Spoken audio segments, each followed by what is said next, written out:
ધન્ય શ્રી યમુના કૃપા કરી શ્રી ગોકુળ બ્રજ સુખ આપજો. ધન્ય શ્રી યમુના કૃપા કરી શ્રી ગોકુળ બ્રજ સુખ આપજો. બ્રજ નીરજમાં અહર્નિશ અમને સ્થિર કરીને સ્થાપજો. ધન્ય શ્રી યમુના કૃપા કરી શ્રી ગોકુળ બ્રજ સુખ આપજો.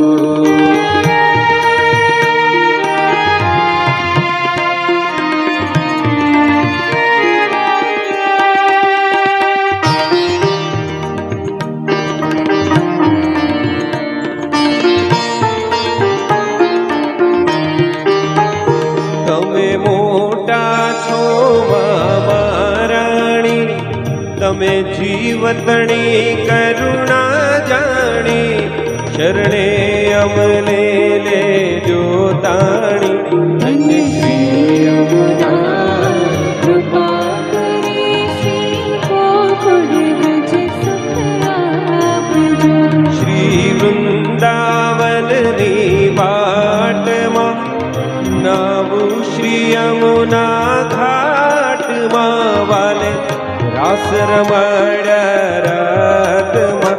ધન્ય શ્રી યમુના કૃપા કરી શ્રી ગોકુળ બ્રજ સુખ આપજો. બ્રજ નીરજમાં અહર્નિશ અમને સ્થિર કરીને સ્થાપજો.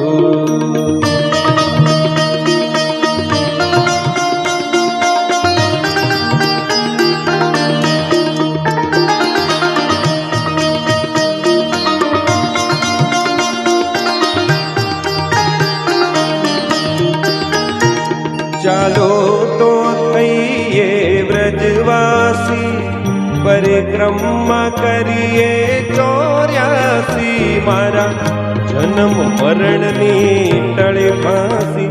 ધન્ય શ્રી યમુના કૃપા કરી શ્રી ગોકુળ બ્રજ સુખ આપજો.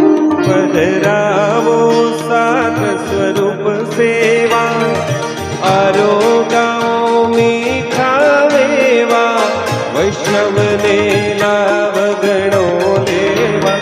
ધન્ય શ્રી યમુના કૃપા કરી શ્રી ગોકુળ બ્રજ સુખ આપજો.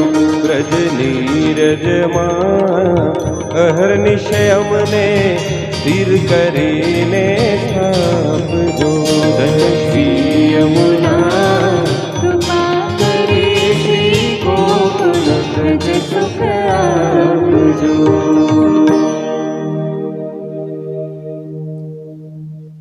સાચી વાત તો એ જ છે કે જ્યાં નિષ્ઠાપૂર્વકની ભક્તિ છે ત્યાં એકરાર છે અને કોઈ પણ પ્રકારના ફળ કે બદલાની અપેક્ષા વગરની ભક્તિ છે ત્યાં ભગવાન છે. આ એકરાર અને ભગવાનની પ્રાપ્તિના માર્ગે આગળ વધવાનું ચૂકી જઈએ છીએ આપણે.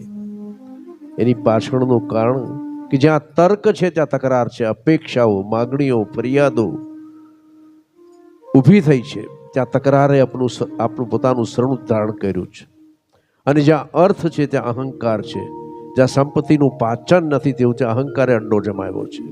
આપણે તકરાર અને અહંકારમાંથી મુક્ત થઈ એકરાર અને ભક્તિના માર્ગે આગળ વધવા સાથે શ્રીનાથજી બાવાને એટલું જ કહેવાનું કે હે પ્રભુ,